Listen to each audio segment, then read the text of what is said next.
আপনারা যেখান থেকে দেশ রূপান্তরের সঙ্গে যুক্ত রয়েছেন সবাইকে স্বাগত। আমরা আপনাদেরকে দেখানোর চেষ্টা করছি জাতীয় প্রেস ক্লাবের সামনের থেকে সরাসরি যুক্ত দেশের বিভিন্ন জেলা উপজেলা থেকে ইবতেদায়ী মাদ্রাসার শিক্ষকরা এসে দীর্ঘ 16 দিন পর্যন্ত জাতীয় প্রেস ক্লাবের সামনে অবস্থান নিয়ে কর্মসূচি চালিয়ে যাচ্ছেন। আমরা আপনাদেরকে একটু জানিয়ে রাখতে চাই, 3টি দাবি নিয়ে এই শিক্ষকরা এসে অবস্থান কর্মসূচি চালিয়ে যাচ্ছেন। গতকালকে একটি কর্মসূচি দিয়েছিলেন তারা, শিক্ষা অধিদপ্তর ভবন ঘেরাও করার পরে 24 ঘন্টা সময় চেয়েছিলেন কর্তৃপক্ষ। তবে সেই সময়ের মধ্য দিয়ে আবারও তারা জাতীয় প্রেস ক্লাবের সামনে এসে অবস্থান করেছেন এবং অবস্থান করে তাদের যে কর্মসূচি সেটি তারা চলমান রেখেছেন। আমরা আপনাদেরকে এটা সরাসরি দেখানোর চেষ্টা করছি।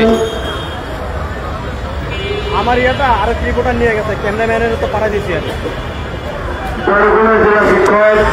আমরা আপনাদেরকে দেখানোর চেষ্টা করছি ইবতেদায়ী মাদ্রাসার শিক্ষকরা দীর্ঘ 16 দিন জাতীয় প্রেস ক্লাবের সামনে অবস্থান নিয়ে কর্মসূচি চালিয়ে যাচ্ছেন। এখান থেকে ইবতেদায়ী মাদ্রাসার শিক্ষকরা যেমনটি বলে যাচ্ছেন, যত সময় পর্যন্ত সরকার তাদের এই দাবি মেনে না নেবেন তত সময় পর্যন্ত তাদের আন্দোলন সংগ্রাম বিক্ষোভ কর্মসূচি চলমান থাকবে। গতকালকেই শিক্ষা মন্ত্রণালয় যে ভবন রয়েছে সেই ভবন ঘেরাও করে তাদের যে দাবির যে ফাইল, অর্থাৎ যেই ফাইলগুলো রয়েছে সেটি নিয়ে কাজ করছেন মাদ্রাসা শিক্ষা অধিদপ্তর, এমনটি এখান থেকে তারা বলেছেন। আমরা আপনাদেরকে দেখানোর চেষ্টা করছি দেশের বিভিন্ন জেলা উপজেলা থেকে আসা ইবতেদায়ী মাদ্রাসার শিক্ষকরা দিন রাত এক সমানে দীর্ঘ 16 দিন পর্যন্ত জাতীয় প্রেস ক্লাবের সামনে অবস্থান নিয়ে তারা এই কর্মসূচি চালিয়ে যাচ্ছে।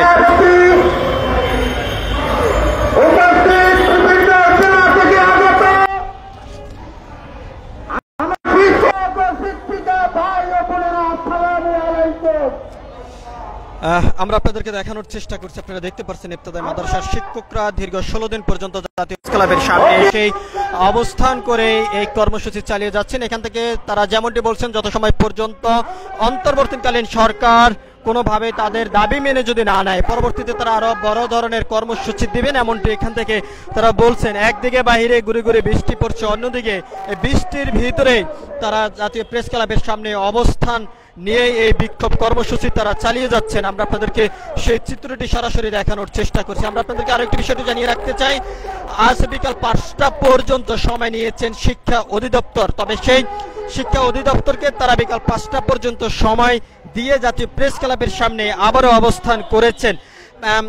আজকের দিনের ভিতরে সরকার কোনো প্রজ্ঞাপন জারি না করলে আগামী দিন কালকে তারা আবারও একটি কর্মসূচির ঘোষণা দিয়েছেন সচিবালয় ঘেরাওর। তবে সেই সচিবালয় ঘেরাওর কর্মসূচির আগে সরকার তাদের দাবি মেনে যেত নেয় সে আহ্বান কিন্তু এখান থেকে বিভিন্নভাবে শিক্ষকরা করে যাচ্ছেন। আমরা আপনাদেরকে দেখানোর চেষ্টা করছি দেশের বিভিন্ন জেলা উপজেলা থেকে এসে এই বিক্ষোভকারী ইবতেদায়ী মাদ্রাসার শিক্ষকরা অবস্থান কর্মসূচি তারা চালিয়ে যাচ্ছেন।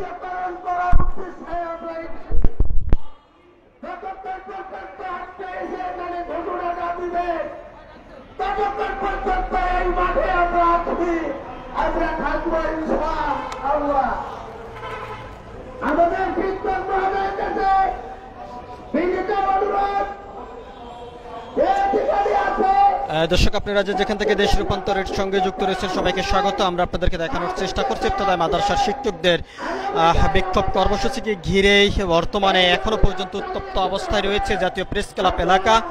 আগামী দিন কালকেই তারা আরো একটি কর্মসূচির ঘোষণা দিয়েছেন। তবে গতকালকে যে কর্মসূচি থেকে তাদেরকে যে সিদ্ধান্ত দিয়েছেন মাদ্রাসা শিক্ষা অধিদপ্তর, আজ বিকাল 5টা পর্যন্ত সময় নিয়েছেন তাদের যেই দাবিগুলো সেটি ফাইল করে অন্তর্বর্তীকালীন সরকারের কাছে আজকে বিকাল 5টার মধ্যে দেওয়ার কথা। তবে সেখান থেকে কোনো ধরনের সিদ্ধান্ত যদি তাদের পক্ষে না আসে তাহলে তারা পরবর্তীতে আগামী দিন কালকে যে কর্মসূচির ঘোষণা দিয়েছেন সেই কর্মসূচি তারা পালন করবেন, এখান থেকে এমনটি জানিয়েছেন ইবতেদায়ী মাদ্রাসার শিক্ষকরা। এবং তারা যেমনটি বলছেন, যত সময় পর্যন্ত তাদের দাবি বাস্তবায়ন না হবে তত সময় পর্যন্ত রাজপথে অবস্থান করে তাদের এই আন্দোলন সংগ্রাম বিক্ষোভ কর্মসূচি তারা চালিয়ে যাবেন। এবং তাদের প্রধান যে দাবিটি সেটি জাতীয়করণের দাবি নিয়ে তারা দীর্ঘ 3টি দাবি নিয়ে দীর্ঘ 16 দিন পর্যন্ত তারা জাতীয় প্রেস ক্লাবের সামনে অবস্থান করে এই বিক্ষোভ কর্মসূচি তারা চালিয়ে যাচ্ছেন। সবকিছু মিলিয়ে ছিল এখনকার মতন জাতীয় প্রেস ক্লাবের সামনের থেকে আমার কাছে সর্বশেষ পরবর্তী আপডেট পেতে সবাই দেশ রূপান্তরের সঙ্গে থাকুন। ধন্যবাদ সবাইকে।